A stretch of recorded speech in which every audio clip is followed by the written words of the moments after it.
Hi. Time for one of James' video diary entries for the day. Today is Saturday, January 31st, 2026.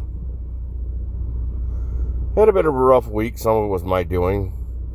Some of it was just the way I interpreted the policies of the place I work for. Had a little chat with my boss. I deserved it, man. I fuck up. I try to put myself on a corrective action plan. I try to do it before the bosses have to. That way I don't get unemployed. Right now I'm living in a truck. You can hear it running in the background because the temperature's so cold that the DEF will freeze.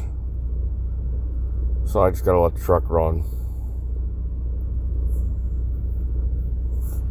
I'm back at the terminal. I'm going to have to be a little more loquacious away from DHT terminals. I've been trying to be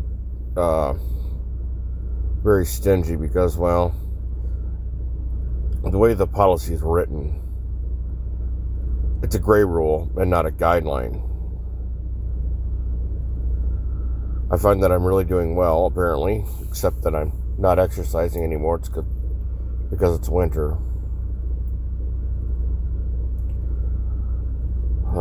I got to get back into exercising.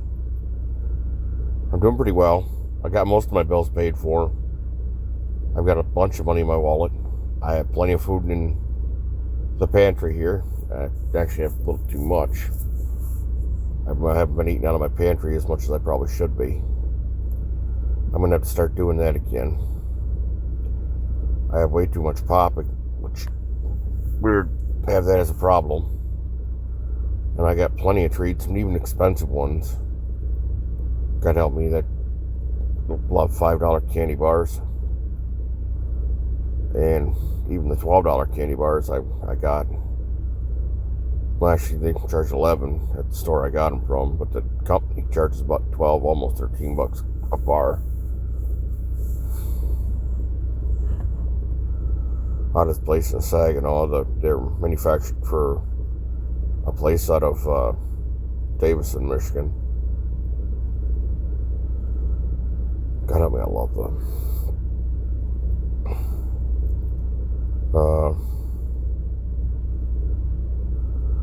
Trying to build myself a new life.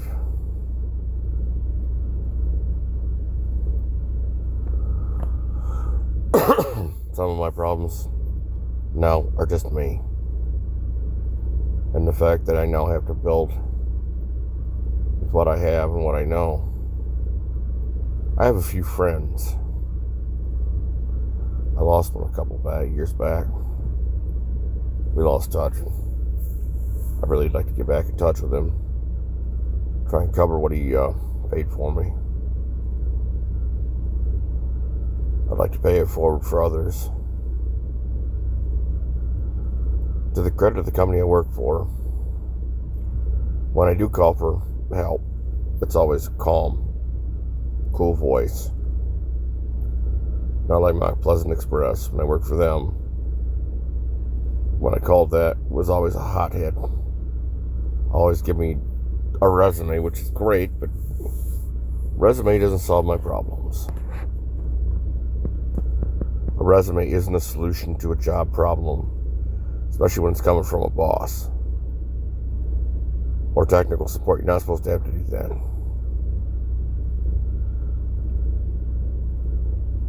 The truck I drove there at Mount Pleasant Express was a Class B truck, and it was constantly falling apart with electrical issues.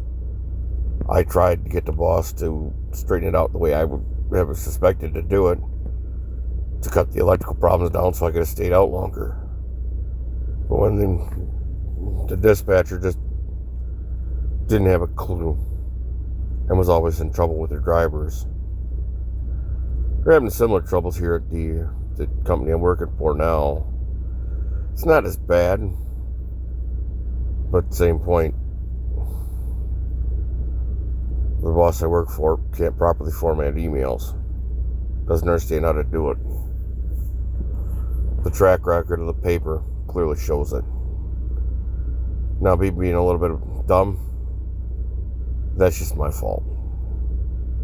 And I have to accept responsibility for that. In order for me to move forward and be a better driver, to make more money, and to do it succinctly,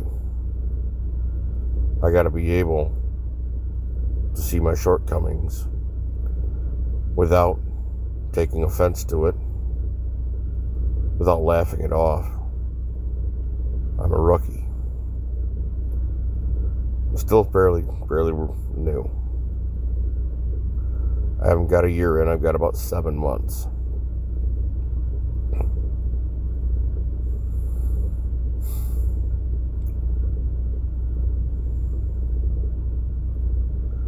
Still waiting to figure out taxes this year.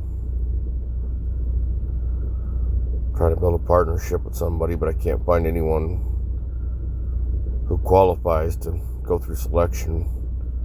We'll even try. Years ago, I ran a selection for the 140 candidates. Everyone within 30 miles of Gladwin, Michigan, that was single that could qualify. They literally never put enough effort in. And by enough effort, what I mean is they all put their doomy clothes on and he's going to do it my way. I'm the one that matters. Rather than, there's 140 of us and we all look about the same. I'll bet if one of us stepped across the aisle, even if we were wearing sweats, walked over, gave him a hug, gave him a peck on the cheek, put our phone number in his back pocket, and slapped him on the ass before we left. We just turned around and mic dropped in front of the 139 other girls. I bet we wouldn't have made it 60 feet. The length of 2 cars. Length of a full-length semi. A 53-footer with one with a sleeper in it.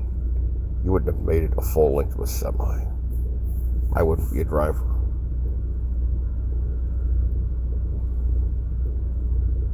I'd be a mechanic. I love working on things. I really do. You could look at my hands, and my hands are all scarred. I learned the safety rules, and I learn pretty much consistently. And the comments section has helped me immensely.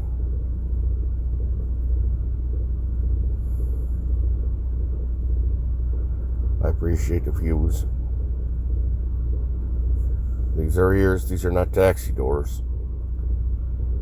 I can't move forward if I'm blind, if I'm nose blind to something I'm doing. So I'm asking for help.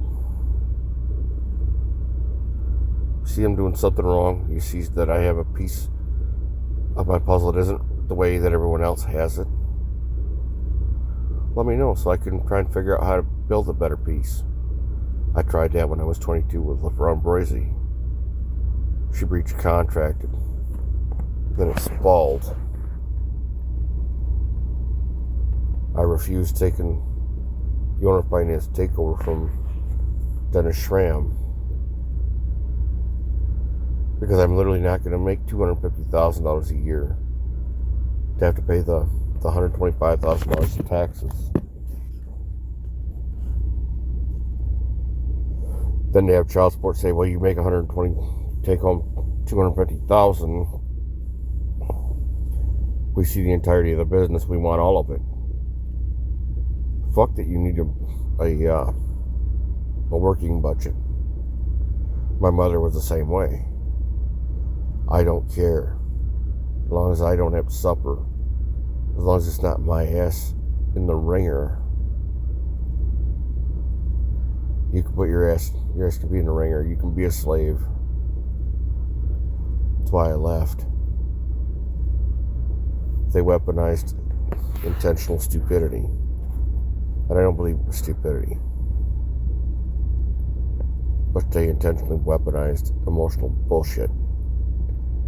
They refused to have an equal footing with me.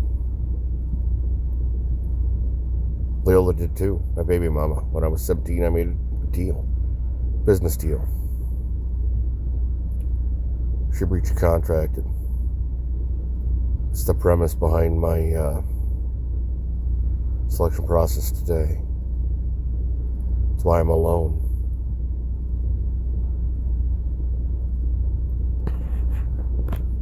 I can't bend the criteria. Because if you literally can't do the job, or you're literally going to abuse me, is that something I really want to accept? Because I guarantee you, if these girls were on the other side of what they were giving, they wouldn't have done it. That's why I didn't do it. You literally can't be on the wrong side of it. And I'm not saying that I haven't made mistakes. I've made probably a dozen mistakes over the last 30 years and over almost 4,000 women. I've had some women that thought that they would be able to change me, and I said, certain things you're just not going to change. And if these are important to you, I don't want to waste your time. Because I don't want to be a man who won't fulfill that need. I've had to tell married women, hell no, you're married. Do you understand if you get caught, what this will cost you? Keep her?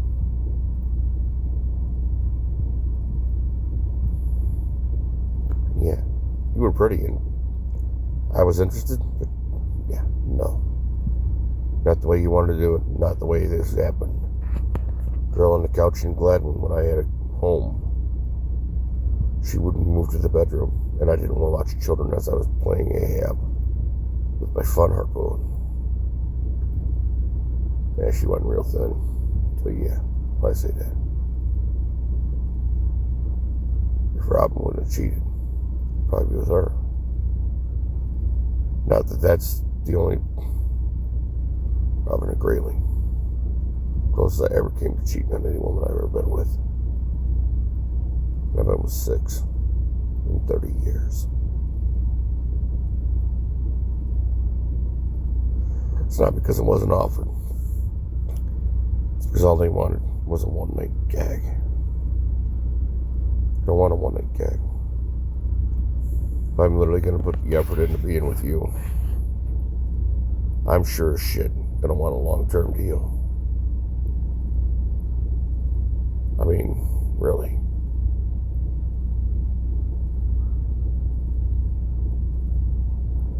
If you have a problem, comment, or concern, please put it in the comment section below. I do need the help. I do need a little bit of direction. Hope you have a good one.